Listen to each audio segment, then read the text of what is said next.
L'affaire du Rainbow Warrior est déclenchée par le sabotage du navire amiral de l'organisation écologiste Greenpeace, le Rainbow Warrior, par les services secrets français le 10 juillet 1985.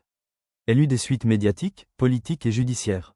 Le navire, à quai en Nouvelle-Zélande, était paré à appareiller pour l'atoll de Moruroa, où il devait gêner les essais nucléaires français pour protester contre leur tenue. L'opération de sabotage fut commanditée par le ministre de la Défense français Charles Hernu, avec l'autorisation explicite du président de la République française François Mitterrand, selon le témoignage de Pierre Lacoste, patron de la DGSE. L'opération fit un mort, Fernando Pereira, photographe, membre de l'équipage de Greenpeace. Cet acte, qui constituait une violation de la souveraineté de l'État néo-zélandais, fut à l'origine de tensions entre les deux pays et eut des conséquences sur leurs relations politiques et économiques. Le Rainbow Warrior, bateau de l'organisation écologiste Greenpeace amarré à Auckland en Nouvelle-Zélande, vise à partir avec d'autres bateaux vers l'atoll de Moruroa pour protester contre les essais nucléaires français et les gêner dans la mesure du possible. Or, en novembre 1984, plusieurs rapports parviennent au bureau du ministère de la Défense. Selon les informations des autorités militaires à Papeete et d'un agent infiltré au sein de Greenpeace, l'organisation écologiste se préparerait à une campagne beaucoup plus virulente et agressive qui remettrait en cause le nucléaire français. De plus, les services secrets français soupçonnent Greenpeace d'être financé par des organisations proches de l'appareil de propagande soviétique et d'espionner leurs essais nucléaires. Le 19 mars 1985, le directeur de cabinet du ministre de la Défense Charles Hernu, Patrick Careil, est convoqué par son ministre qui lui demande de préparer une opération contre le bateau. Selon le rapport confidentiel de l'amiral Lacoste, daté du 8 avril 1986 et resté secret jusqu'en juillet 2005, la mission de l'opération est d'interdire à Greenpeace de réaliser ses projets d'intervention contre la campagne des essais nucléaires français à Mururoa, à l'été 1985. Cette opération est préparée par les officiers du service action de la DGSE qui, après son échec lors des attentats de Beyrouth du 23 octobre 1983, a un nouveau chef, le colonel Jean-Claude Lecker, prêt à relever le défi. Les délais pour monter l'opération sont très brefs. 5 hypothèses d'action sont proposées pour l'opération « Satanique », envoyer une équipe médicale diagnostiquant la jaunisse chez l'équipage mis en quarantaine, introduire dans le réservoir à combustible du bateau des bactéries mangeuses de carburant, placer une charge explosive légère sous la coque pour endommager l'arbre d'hélice ou le gouvernail du Rainbow Warrior, l'obligeant à de lourdes réparations, provoquer une dysenterie accidentelle pour laisser l'équipage à terre, et enfin placer une charge explosive lourde sous la coque pour couler le navire. Cette dernière hypothèse, jugée comme la plus radicale, est celle qui est retenue par le pouvoir politique pour que cesse l'activisme du Rainbow Warrior. L'Élysée donne l'aval à cette opération le 28 mai et le ministère de la Défense le 7 juillet. L'amiral Lacoste, directeur de la DGSE, obtempère malgré ses réserves. Il aurait préféré la solution consistant à polluer le gasoil du Rainbow Warrior pour l'empêcher de prendre le large. Selon les journalistes Pierre Favier et Michel Martin-Roland, si Lacoste avait mis sa démission en jeu, il est possible que le projet eût été abandonné ou, à tout le moins, modifié. Le 8 juillet 1985, le général Saulnier signe les autorisations de crédit de la DGSE, dont 1,5 million de francs pour l'opération Greenpeace. Selon le conseiller spécial du président, Jacques Attali, dans Verbatim, Saulnier ne signe alors qu'une autorisation de surveillance de l'association. Les époux Thurange sont facilement arrêtés par la police néo-zélandaise d'Auckland à cause de la camionnette qu'ils ont louée pour récupérer les plongeurs chargés de placer les explosifs.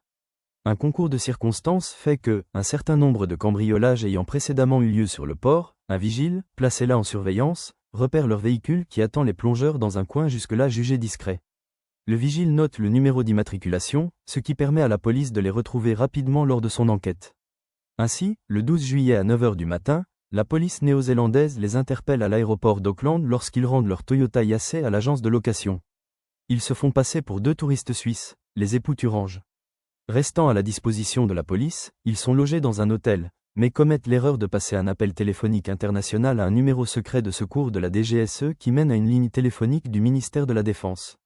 Méfiant, le surintendant Alan Galbraith, chef de la Criminal Investigation Branch envoie 2 téléx, l'un à Londres, l'autre à Berne. La réponse arrive le 14 juillet, ces passeports sont des faux. Le lendemain, ils sont arrêtés. La presse néo-zélandaise commence à mettre en cause les services spéciaux français. Les 2 agents sont inculpés le 23 juillet pour meurtre, incendie volontaire et association de malfaiteurs. Le Premier ministre néo-zélandais, David Lange, accuse des éléments étrangers d'avoir pris part à l'attentat, visant implicitement la France. Le 26 juillet, la justice néo-zélandaise lance un mandat d'arrêt international contre l'agent de la DGSE Christine Cabon et contre les passagers du voilier UVA, les adjudants-chefs Roland Verge, Gérald Andriès, Jean-Michel Barcelo et le médecin Xavier Maniguet, qui ont levé l'ancre à Auckland la veille du sabotage et ont été récupérés en mer par le sous-marin nucléaire Ruby après avoir coulé leur voilier. Dans un premier temps, les autorités françaises tentent de manipuler les médias en multipliant les écrans de fumée et fausses pistes. Agents provocateurs, services secrets britanniques ou russes, militants d'extrême droite, agents de renseignement calédoniens loyalistes, afin de calmer les médias indisposés par ces pistes parfois peu crédibles, Pierre Joxe, alors ministre de l'Intérieur, décide de lancer une enquête de police et organise la fuite des informations vers la presse. Ces fuites permettent à l'enquête néo-zélandaise de progresser très rapidement et déclenchent un important scandale médiatique. Selon les participants de l'opération, le but de Pierre Joxe aurait été de se débarrasser de Charles Hernu, ministre de la Défense, alors proche de Mitterrand et rival politique au sein du gouvernement. La concurrence politique entre ces deux ministres socialistes coïncide en outre avec l'antagonisme ancien opposant les militaires de la DGSE aux fonctionnaires de police du ministère de l'Intérieur. Alors que Charles Hernu nie toujours toute implication de la DGSE, l'imminence de la publication de documents compromettants décide François Mitterrand à commander le 6 août au conseiller d'État Bernard Tricot un rapport qui puisse être diffusé dans la presse pour calmer la situation. Remis le 26 août, il blanchit la DGSE, suscitant même les doutes du Premier ministre Laurent Fabius, qui a déclaré ne pas avoir été mis au courant de l'opération, laquelle relève du « domaine réservé » présidentiel. Laurent Fabius fait une déclaration de presse où il nie toute implication du gouvernement. Après la révélation, le 17 septembre en première page du quotidien Le Monde, par les journalistes Edoui Plenel et Bertrand Legendre, de l'existence d'une troisième équipe, alors que la défense de la France s'appuyait sur l'impossibilité pour les faux époux Thurange et les hommes de l'UVA d'avoir commis l'attentat, le scandale rebondit. En quelques minutes, le Canard enchaîné refait sa page pour donner cette fois deux versions, dont l'une est la note transmise par son journaliste Georges Marion, qui a la même information et la même source que Plenel. Jean Botorel, éditorialiste du Figaro, dit disposer des informations recoupées aux meilleures sources, et affirme que la troisième équipe de nageurs de combat est une totale invention. Il accuse la police judiciaire française d'un acharnement à mouiller la DGSE, qui ressemble à une trahison, qu'il compare à celle de la collaboration de la police française avec l'occupant nazi durant la Seconde Guerre mondiale. Le 22 septembre, Laurent Fabius finit par admettre à la télévision que les services secrets français ont mené l'attaque du Rainbow Warrior. 21 ans plus tard, le 29 septembre 2006, un des frères de Ségolène Royal, Antoine Royal, déclare à la presse que son frère Gérard Royal se serait vanté d'avoir lui-même posé la bombe, ce que l'intéressé a refusé de confirmer. Le Premier ministre néo-zélandais exclut alors toute nouvelle action concernant le Rainbow Warrior compte tenu des engagements internationaux pris depuis, notamment en 1991, entre la France et la Nouvelle-Zélande. Enfin, en 2014, le commandant Alain Maffard, devenu entre-temps photographe animalier sous le nom d'Alain Maffard-Renaudier, voit l'un de ces clichés sélectionnés pour figurer au calendrier international de Greenpeace. L'organisation s'est rendue compte de son identité et a détruit les 14 000 exemplaires du calendrier qui étaient encore en stock, mais 19 000 autres exemplaires étaient déjà en vente. Greenpeace a renoncé à les faire tous rappeler, l'opération étant coûteuse et ne pouvant pas garantir que certains commerçants n'en vendraient pas quand même. Greenpeace USA a reconnu publiquement l'erreur dans un communiqué sur leur site internet. Le surlendemain des révélations parues dans Le Monde, le président de la République réclame à son Premier ministre des sanctions. Le 20 septembre, le ministre de la Défense Charles Hernu démissionne, Paul Quilles lui succède et l'amiral Pierre Lacoste, patron de la DGSE, est limogé. Ce dernier est remplacé lors du Conseil des ministres du 26 septembre par le général René Imbaud. Est alors créée la cellule Alpha, une entité chargée d'éliminer des personnes et qui fonctionne de manière clandestine au sein même du service action de la DGSE. Pierre Sirami, ancien cadre de la DGSE, analyse l'affaire Greenpeace comme un choc traumatique au sein du service de renseignement français, qui le dissuade les années suivantes de mener des opérations mal préparées.